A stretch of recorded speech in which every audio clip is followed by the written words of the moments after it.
Hello everyone, आप सभी का स्वागत है इस चैनल में। पिछले लेक्चर में हमने आपसे कहा था कि बीपीएससी टीआरई 3.0 की तैयारी के लिए हम आपके लिए एक सीरीज लेकर आएंगे, जिसमें पहले प्रीवियस ईयर क्वेश्चन को डिस्कस करेंगे। उसी कड़ी में आज ये दूसरा वीडियो है। पहले लेक्चर में हम 3 सवाल डिस्कस किए थे।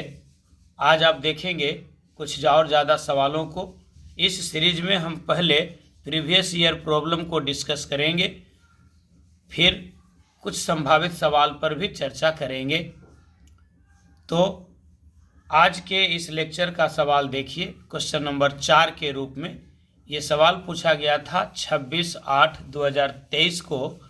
चैप्टर का नाम है कम्प्लेक्स नंबर।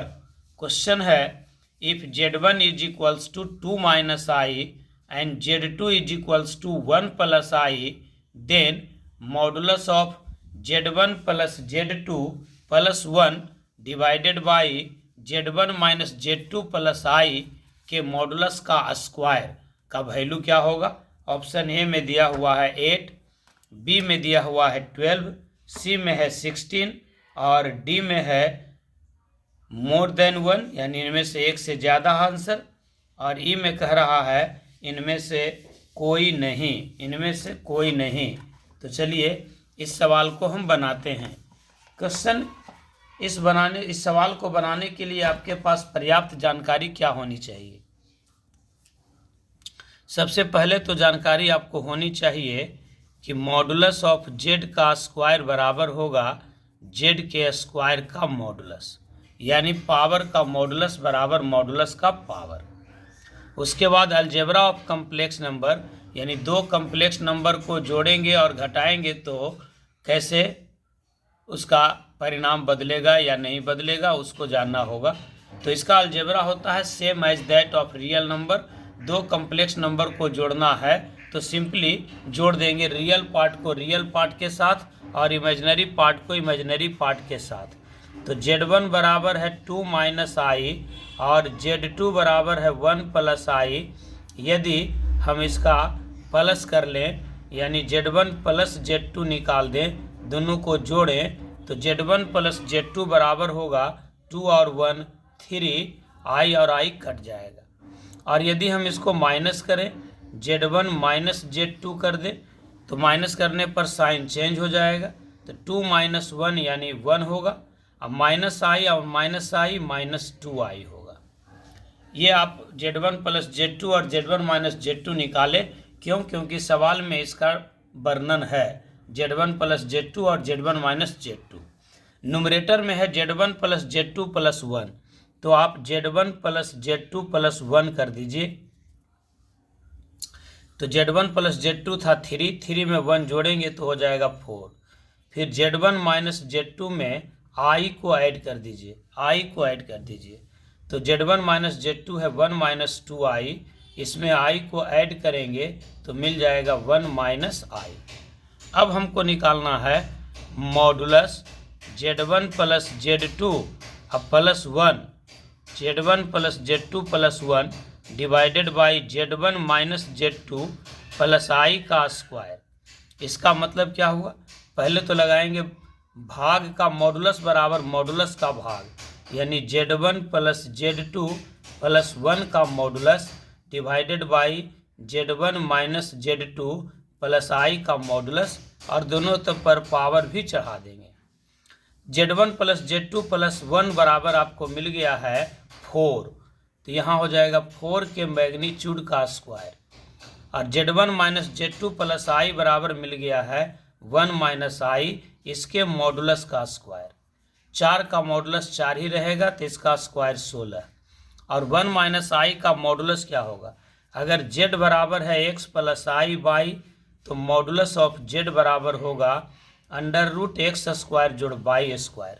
तो यहाँ पर आपके पास देखिए x 1 है और y भी 1 है, तो 1 और 1 यानी 1 का स्क्वायर प्लस 1 का स्क्वायर यानी 2, तो रूट 2 का स्क्वायर हो जाएगा। रूट 2 का स्क्वायर यानी 16 अपॉन रूट 2 का स्क्वायर हो जाएगा 2, तो 16 अपॉन 2 यानी हो जाएगा 8, जो राइट आंसर है आपका ऑप्शन ए, यानी इस सवाल का जवाब होगा ऑप्शन ए। उम्मीद है कि ये सवाल आप अच्छे से सीख गए होंगे। ये सवाल भविष्य में जेईई मेंस में भी पूछा जा सकता है, बेहतरीन सवाल है और ये 11th क्लास के विद्यार्थियों को भी जानना चाहिए। तो 11th क्लास के विद्यार्थियों के लिए समान रूप से उपयोगी है, यानी जिनको भी कम्प्लेक्स नंबर चैप्टर के बारे में थोड़ा भी जानकारी है वो इस सवाल को आप बना सकते हैं, बड़े आराम से बना सकते हैं। चलिए अगले क्वेश्चन की ओर चलते हैं, क्वेश्चन नंबर 5 के रूप में। क्वेश्चन नंबर 5 भी कम्प्लेक्स नंबर से ही उठाया गया है। ये भी TRE 1.0 में पूछा गया है, PGT मैथ्स में BPSC द्वारा। कम्प्लेक्स नंबर के इस खूबसूरत सवाल के सॉल्यूशन को देखते हैं। क्वेश्चन कह रहा है कि इफ x + i बाई का पावर 1/3 बराबर a + i b, तो x/a + y/b बराबर क्या होगा। इसको हिंदी में भी कर दिया गया है कि यदि x + i बाई का पावर 1/3 बराबर a + i b हो तो x/a + y/b का मान क्या होगा। ऑप्शन दिया हुआ है आपके सामने। तो इस सवाल को बनाने के लिए हमारे पास पर्याप्त जानकारी क्या होनी चाहिए भाई, कि दो कम्प्लेक्स नंबर बराबर है, इसका मतलब रियल पार्ट के बराबर होगा और इमेजिनरी पार्ट के बराबर होगा। इस बात को ध्यान रखना है, रियल पार्ट के बराबर होगा और इमेजिनरी पार्ट के बराबर होगा। यानी पहले इस दोनों कम्प्लेक्स नंबर को हमको इक्वेट करना होगा और इक्वेट करने के लिए जो सिंपल अलजेब्रा होगा उसी को यूज करेंगे। जैसे यहाँ दिया हुआ है x + y का पावर 1/3 बराबर a + ib। इस पावर 1/3 को हटाने के लिए दोनों तरफ क्यूब कर देंगे, तो यहाँ पर से 1/3 हट जाएगा और यहाँ पावर 3 चढ़ जाएगा। यानी आपको मिल जाएगा x + i बाई बराबर a + ib। आपने क्या किया, ऑन क्यूबिंग, दोनों तरफ क्यूब कर दिया, ऑन क्यूबिंग बोथ साइड्स, तो आपको मिल जाएगा x + i बाई बराबर a + ib का पावर 3 हो जाएगा। अब यहाँ एक फॉर्मूला लगाएंगे, a + b का होल क्यूब बराबर होगा a³ + 3a² b + 3ab² + b³। चलिए आगे बढ़ते हैं। तो ये x + i बाई बराबर होगा a + b का होल क्यूब, यानी ये हो जाएगा a³ + i³ b³, यानी a³ + b³ हम पहले लिख दिया, अब इसको लिख देते हैं + 3a² b। a² मतलब a का स्क्वायर, b का मतलब i × b + 3ab², तो a मतलब a, b² मतलब i b का स्क्वायर, i² b²। इस स्टेप में आपको कोई असुविधा होनी नहीं चाहिए। यहाँ पर हमने सिर्फ और सिर्फ a + b के होल क्यूब को तोड़ा है, तो आपको मिल जाएगा x + i बाई बराबर a³ प्लस i³ का वैल्यू होता है -i × b³। i³ का वैल्यू होगा -i। यहाँ पर आप समझ सकते हैं कि i² बराबर होता है -1। दोनों तरफ i से अगर मल्टीप्लाई कर देंगे तो i का पावर 3 बराबर हो जाएगा -i। i का पावर 3 बराबर होगा -i। अब यहाँ देखिए ये हो जाएगा 3a² ib और यहाँ देखिए i² का वैल्यू हो जाएगा -1, तो -1 को गुना कीजिएगा 3ab² से, तो मिल जाएगा -3ab²। अब राइट हैंड साइड के कम्प्लेक्स नंबर को आप अरेंज कर लीजिए। ये हो गया a³ और ये हो गया -3ab², यानी इस दो टर्म को एक साथ रख लिया क्योंकि इसमें इमेजिनरी नहीं है, i नहीं है, और बाकी दो में i है, तो हम उसमें i कॉमन ले लेते हैं। तो यहाँ बच जाएगा 3a² b और यहाँ बच जाएगा -b³। अब ये दो कम्प्लेक्स नंबर एक दूसरे के बराबर हो गया। अब यहाँ से हम लोग बनाएंगे कम्प्लेक्स नंबर का थ्योरी कि दो कम्प्लेक्स नंबर एक दूसरे के बराबर है तो रियल पार्ट के बराबर होगा और इमेजिनरी पार्ट के बराबर होगा। यानी आप कह सकते हैं कि x बराबर होगा a क्यूब माइनस 3ab² और y का इमेजिनरी पार्ट होगा y इज इक्वल्स टू इधर का imaginary part 3a² minus b cube. अब सवाल के हिसाब से आगे फर्दर एक्सपेंड करेंगे।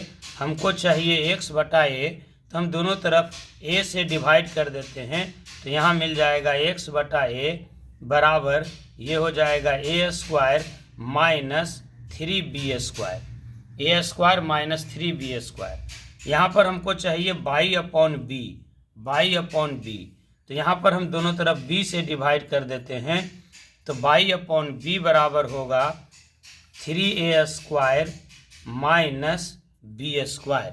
अब इन दोनों का सम निकालना है, जोड़ निकालना है, तो आपको मिल जाएगा x upon a plus y upon b बराबर 3a² और a² मिल करके हो जाएगा 4a² माइनस 4b²।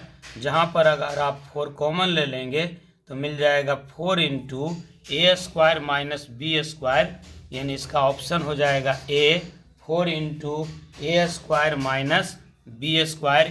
यही इस सवाल का जवाब है। उम्मीद है कि ये सवाल आप अच्छे से सीख गए होंगे।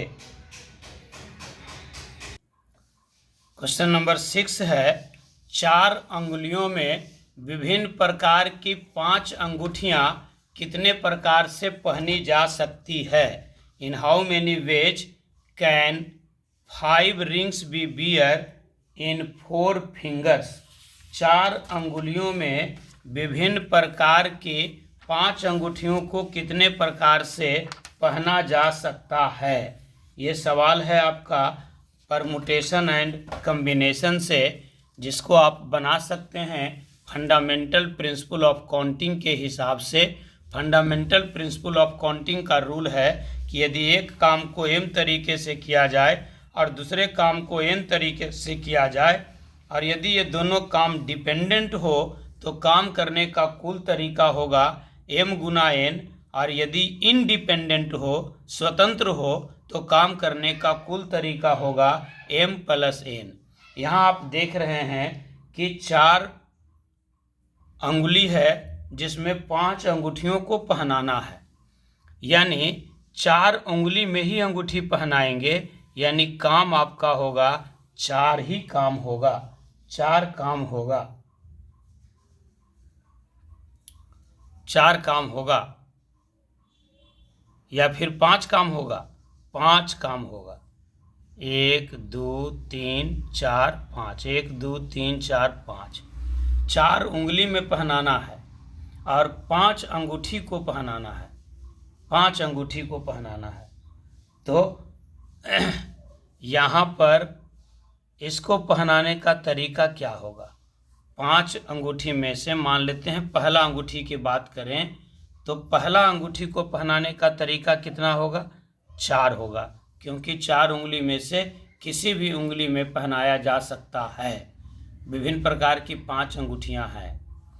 अब दूसरे अंगूठी को पहनाने के लिए फिर से तरीका हो जाएगा 4, फिर से तरीका हो जाएगा 4, तीसरे इसका भी तरीका 4, चौथे का भी तरीका 4, पाँचवें का भी तरीका 4, यानी 5 अलग अलग काम है, लेकिन सब काम डिपेंडेंट हो गया, एक के बाद दूसरा, दूसरा के बाद तीसरा, इसलिए काम करने का कुल तरीका होगा 4 गुने 4 गुने 4 गुने 4, यानी आंसर हो जाएगा 4 का पावर 5, 4 का पावर 5, 2 2 4 1 5। ऐसे इस सवाल को बनाने के लिए एक अलग थ्योरम भी है रिपीटेड परमुटेशन का। रिपीटेड परमुटेशन में रूल होता है, ध्यान दीजिएगा, रिपीटेड परमुटेशन का एक रूल होता है क्या, कि नंबर ऑफ वेज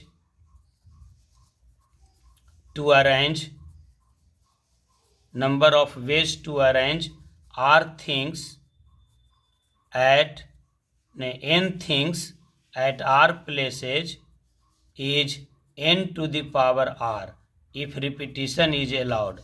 अगर रिपीटिशन अलाउड है, if repetition is allowed, अगर रिपीटिशन अलाउड है तो n वस्तुओं को r जगहों पर सजाने का कुल तरीका होगा n to the power r। n वस्तुओं को r जगहों पर सजाने का कुल तरीका होगा n to the power r। तो उस हिसाब से भी यहाँ पर कुल तरीका होगा 4 के पावर 5। कब? जब 4 अंगुलियों में 5 अंगूठियों को पहनाना हो। 4 अंगुलियों में 5 अंगूठियों को पहनाने का कुल तरीका होगा 4 का पावर 5। उम्मीद है कि ये सवाल भी आप अच्छे से सीख गए होंगे। अगले सवाल की ओर चलते हैं, लेकिन उससे पहले आपसे रिक्वेस्ट होगा कि वीडियो को लाइक कीजिए, चैनल को सब्सक्राइब भी कीजिए और इसे अन्य दोस्तों में शेयर भी कीजिए। 7वां नंबर सवाल, ये भी कम्प्लेक्स नंबर से उठाया गया है। तो आप देख सकते हैं कि कम्प्लेक्स नंबर का कितना इम्पोर्टेंट रोल है। TRE 1 इसको काफ़ी अच्छे तरीके से पूछ रहा है। तो TRE 1 में तो लगता है कि 4-5 सवाल हो गया इसमें। इस सवाल को देखिए, क्वेश्चन कह रहा है कि इफ x + 1/x बराबर 1 हो, x जोड़ 1/x बराबर 1 है, तो x का पावर 2000 प्लस 1/x का पावर 2000 का वैल्यू क्या होगा। तो आप इस सवाल को कैसे बनाएंगे, देखिए समझिएगा। पहले तो आप ये देखिए कि x + 1/x = है 1। इसका मतलब इसको आप फर्दर एक्सपेंड करेंगे तो x² + 1/x बराबर होगा 1, यानी x² + 1 = x, यानी x² - x + 1 बराबर 0। x² - x + 1 बराबर 0, ये आपका क्वाड्रेटिक इक्वेशन निकल गया। यहाँ से आप x का वैल्यू निकालेंगे तो x बराबर होगा -b ± √d/2a, यानी आप लिख सकते हैं -1 ± √d, d मतलब होगा b² - 4ac / 2a, यानी 1 ± √-3 / 2, यानी 1 ± √3 आयोटा / 2। क्यों भाई? क्योंकि I² का वैल्यू होता है -1। I² का वैल्यू होगा -1। I को कहते हैं आयोटा, इमेजिनरी नंबर। इसका खोज यूलर नाम के मैथमेटिशियन ने किया था। किस लिए? तो निगेटिव नंबर के स्क्वायर रूट को निकालने के लिए, यानी √-3 बराबर होगा -1 × 3, यानी I² × 3, तो मिल जाएगा √3 आयोटा। तो x का 2 वैल्यू मिल गया। x का एक वैल्यू मिल गया -1 + √3i/2, नहीं 1 + √3i/2, और एक हो गया 1 - √3i/2।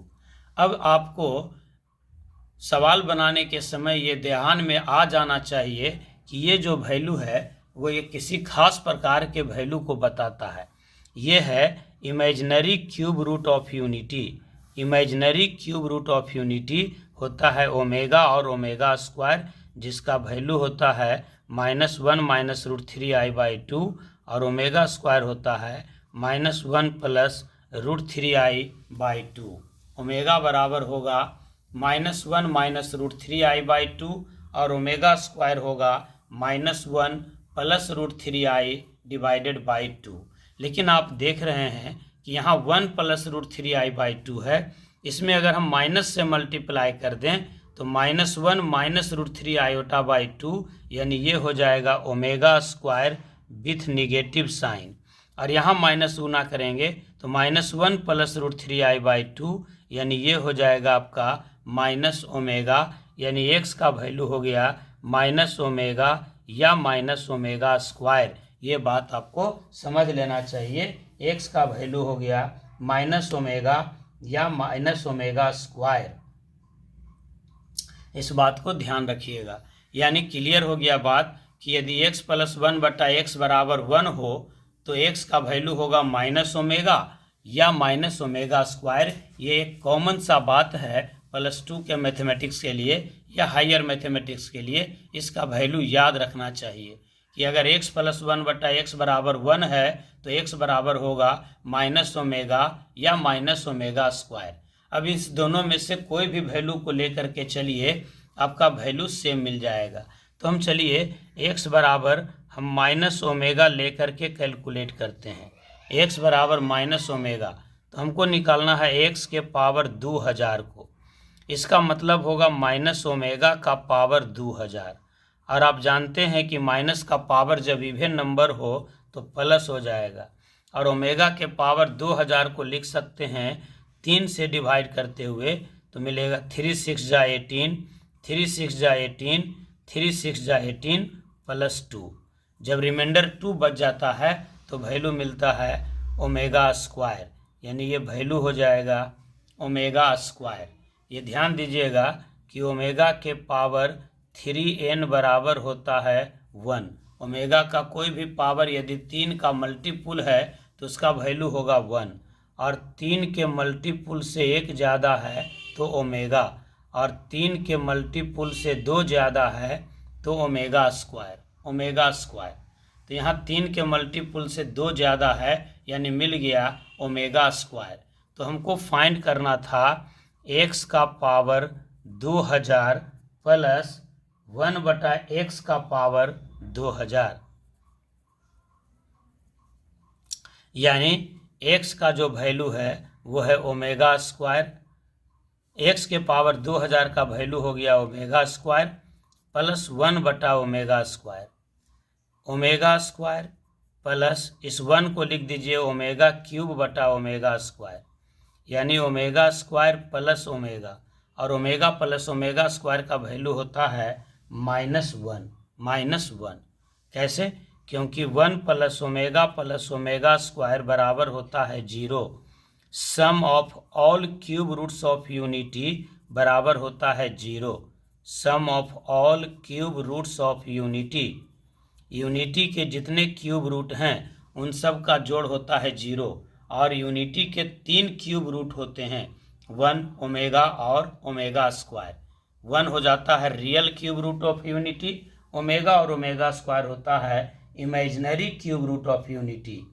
यानी आपको वैल्यू मिल गया x, इसका वैल्यू x का पावर 2000 प्लस 1/x का पावर 2000 का वैल्यू आ गया -1, और ऑप्शन में देखिए -1 कहीं नहीं है, आंसर है 0 1 2, तो आंसर हो जाएगा none of these. None of these, इस सवाल का जवाब होगा नन ऑफ दीज। तो छोटा वीडियो ही बनाते हैं, ज़्यादा समय नहीं लेंगे।